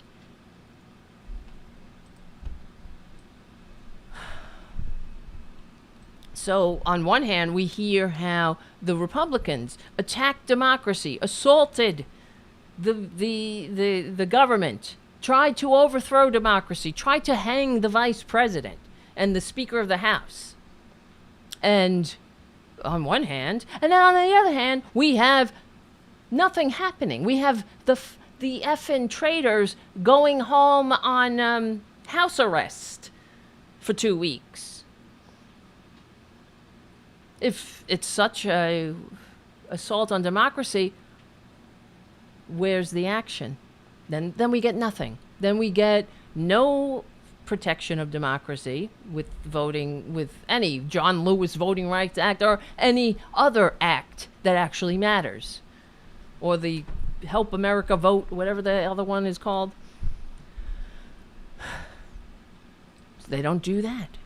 So it's an existential crisis for democracy, but nothing happens. This is why the message isn't hitting home. There's no urgency to it. So, and it's exactly what I was saying, guys. Remember a couple of, even before, a few months ago, we were saying how it's, the messages aren't, it's conflicting messages we're getting. Because if this is an existential crisis, then there needs to be an equal and powerful response to it, which when the Republicans are rewriting January 6th, they will be successful because the Democrats are doing nothing. They're successfully rewriting January 6th, the history of January 6th, because the Democrats, where you don't see anybody going to jail. You're seeing people getting slaps on the wrist for being for wandering onto property they shouldn't be. That's what they're getting trespassing misdemeanors for participating in goddamn domestic terrorism. So I see in the chat, thank you, JD, for your super chat and pounds. My God. But what do you guys think? Oh, in England, we're done. This shit's done, man. We need to come back. Will you have us again? England? Can we come home?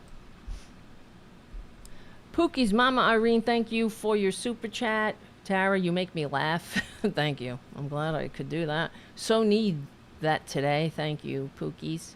And thank you, JD. Hello, all. Tried to sneak a show past me. Well, it didn't work. That's good. And thank you, Richard W. Again, another super chat. We voted cute cat memes on TikTok saying CRT isn't in schools. That's good. Well, one small small slice of hope, I believe, are the youth, really. Young people. I don't think, people are people, but the majority of youth today are not as stupid, I think. I think that because they've been brought up on the internet, they've grown up in a very small world. So they've had a lot of exposure and, to the outside world. So they don't buy the bullshit when when they say things like healthcare, universal healthcare is Nazis or Nazism, is the doorstep to Nazism. Young people know that's bullshit because they see it. They have a whole window to the world, and they've grown up that way. So I have hope that the youth are, as studies go, the youth of today are progressive, most progressive generation. But let's hope. Let's hope. And beyond that, let's fight. Man, I'm just looking at the time. What time is it? The show is almost over. This show had some problems. It always does. Oh well, it's just, I don't know. Is this a show, really? Or is it just a bunch of people hanging out? It's like our little gathering of, it's our support group, definitely. But, God. All right, well, before we wrap it up, there's all this shit. I mean, I have so much to say. I don't know. I'm very all over the place, as you know. I think I'm really processing, or trying to, still processing it. And here's what we should all be alarmed. For example, from Salon, Matthew Rosa, an alarming finding, but no surprise. Many Republicans now ready to support violence. Of course they are. They've been supporting violence. They support lies. They support greed. They support income disparity, upward immobility for everybody else but them. They support violence. We saw that on January 6th. They also support fascism. They don't give a shit. As long as they can say the N-word. That's the way it is. I mean, study the history of Nazi Germany. This is what is so concerning. I mean, we've talked about it numerous times, and we'll talk about it again. That the parallels to the rise of fascism in the United States and how it went down in Germany are concerning. There are alarming similarities. Speaking of alarming findings, not the least of which being the first failed attempt at a violent takeover of the government, a middling, if that, response by the government to the trade. In fact, we could say that the German government at the time actually did throw the book at Hitler and his cohorts, except that they didn't really get a lot of time. I think Hitler got 5 years. And, people died and stuff. So, and they tried to overthrow the government. But the similarity is during the trial, Hitler used that trial as his opportunity to continue to spread his lies and never backed down, never conceded, never said, I was wrong, always contended that what they were doing, they weren't committing an insurrection, they were saving the country. And that's what's going on here. And then you get, of course, the flag. The flag, consecrating the flag. the January 6th flag, pledging allegiance to the January 6th flag, just like the Nazis pledged allegiance to the flag at the beer hall putsch. They used that flag to consecrate other flags and concentrate on them afterwards. See how I saved myself? And what was the other? Oh yeah, and then there's of course Ashley Babbitt, the Hearst vessel of the Trumpanzee contingent. So, all right.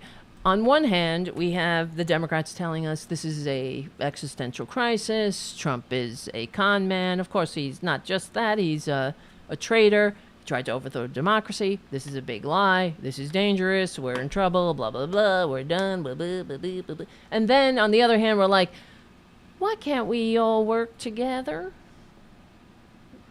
This should be like a battle of the Titans. Do you know? Instead, it's like the Republicans are just like, flicking you off. Just like flick, flick, flick, flick. That's how it seems. Okay. New public opinion research from the nonprofit Public Religion Research Institute, part of its 12th American Values Survey, has returned alarming findings. Close to 1/3 of Republicans. Hey, wait. What happened, Junior? Oh, I thought he fell. Junior! Look, there he goes. Tara, come on. Come in. People want to say hi. Junior, come on, honey. Come on. Whatever, it's going to take forever. All right. He'll get up here on his own time. Oh, here he is. Shit. Here he is. There he is. It's the star of the show. Hello. Isn't he the best?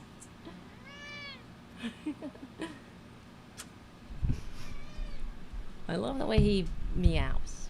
He goes like this. He sticks his tongue out.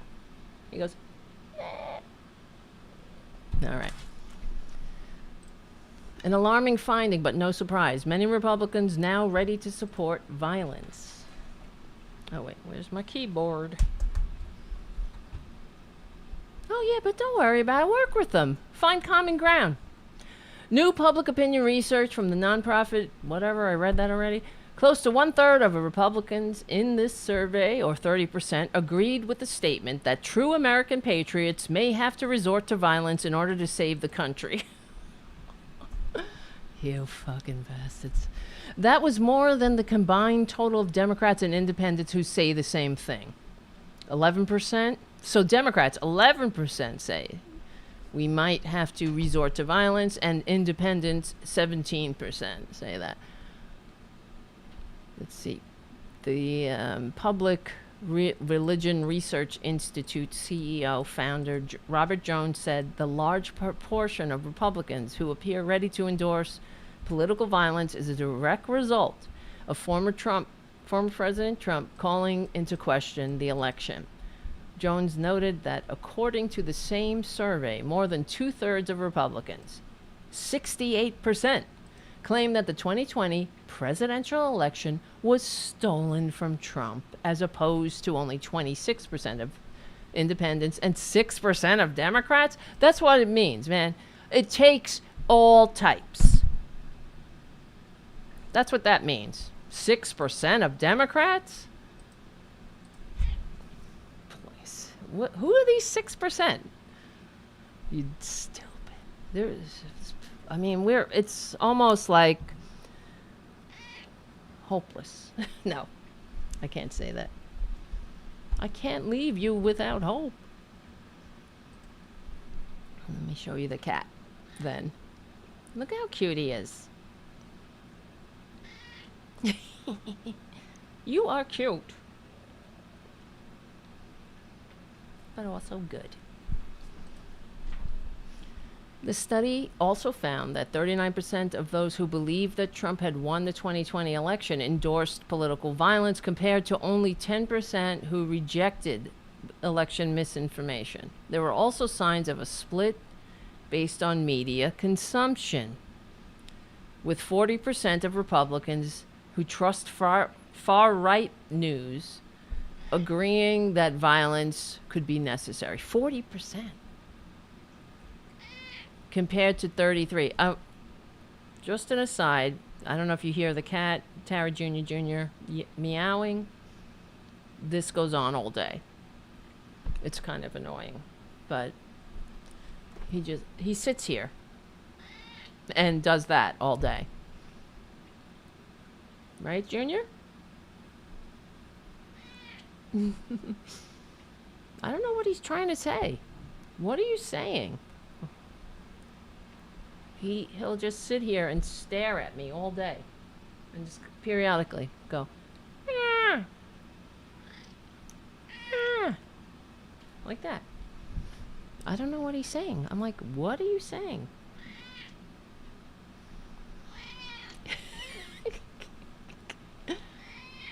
I'm telling you, right? That's him. What are you saying? All right. There are also signs. Oh yes, media consumption. Like I said, this is where all our problems begin. With 40% of Republicans who trust far-right news sources agreeing that violence would be necessary, compared to 32% of those who trust Fox News and 22% among those who trust mainstream outlets. In addition, respondents who said violence may be necessary are more likely to report feeling like strangers in their own country. To say American culture has mostly worsened since the 50s, and to believe that God has granted America a special role in human history, which is what? Scared straight? Don't let this happen to you? This study comes out just before Tuesday's off-year elections, blah, blah, blah. Yes, we know. And we know how that went. Indeed, the idea that hypothetical voter fraud could justify violence is in itself something new on the American political scene. There have been accusations of fraudulent elections throughout American history, some valid and some bogus, but Trump and his supporters are alone suggesting violence. Of course, there were other presidential elections that led to violence. The election of 1860, which sparked the Civil War. Trump's team lost virtually all the dozens of court cases filed over concerning the 2020 election, and their attempt to get the results overturned was unanimously rejected by the Supreme Court. Oh my God. Even as Attorney General Bill Barr and many key Republicans reject Trump's claims of fraud, meaning that anyone who insists Trump was the real winner presumably thinks that the nefarious conspiracy included dozens of high-ranking.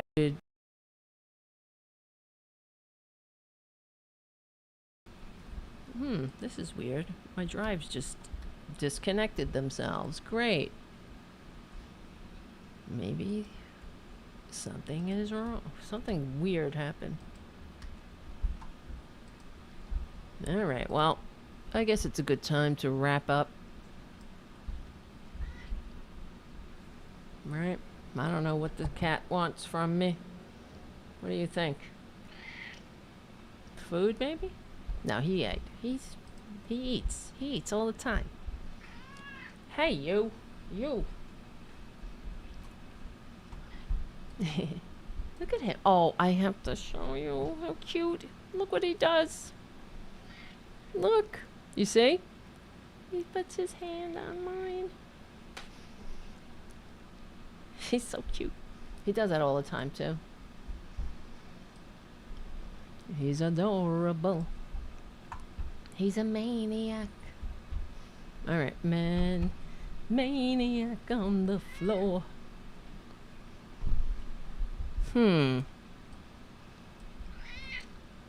All right, Junior. That's enough. Oh my God.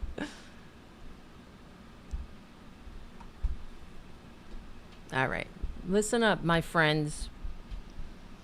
Let's, I don't know. Let's regroup here. Saturday. I'm not going to be able to do another show this week. Or maybe I'll surprise myself. And we will. But, if not, we will see you on Saturday. Right, Junior? What do you think? That is so cute, too. I love when he does that. And I love that you got to see it. You see, he meows without actually meowing. He's like, and then like a little squeak will come out. All right, I'm getting ridiculous now. Listen up, guys. I don't know. We will win. We will win. Well, we do know that we are on the right side of history. We're on the right side of decency, dignity, and democracy. So that should be the winning combination. The winning formula, right? Well, we'll win if, I don't know, we get this real liberal media keeps going and growing, and we have enough influence to guide the feckless Dems off the stage. Those who need to go, and those who need to grow, need to grow. But I don't know. We'll do the best we can. That's right. And Tara Jr. wants a treat. You're a good kid. You'll get one. All right, my friends. If you can, become a patron at patreon.com/Tara Devlin. Let me see. Who won New Jersey? Let's see. On the chat. Richard W. asked, who won New Jersey? I don't know if it's in yet. Let's see. Has it been reported? Who won? Let me look it up. Who won New Jersey?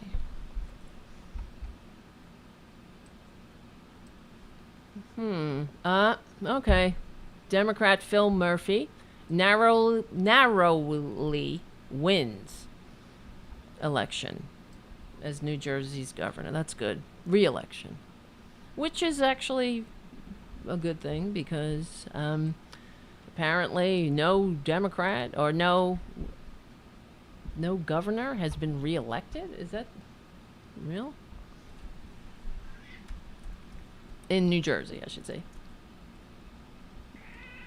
But don't quote me on that. I think I just heard that. Probably on corporate media. All right, guys. Listen, guys. You're the best. Thank you so much for your super chats and all your everything. Your support, hanging out, chilling out, letting me, just putting up with me, putting up with my bad computer and my brain fart and my putting up with my no producers, my fumbling around. Wow, so aggressive. All right, we'll see what happens, but we'll keep fighting. So I don't even know how to say goodnight tonight, except to say, we stick together, we win. My name is Tara Devlin. This is Tara Jr., and I'll see you very soon.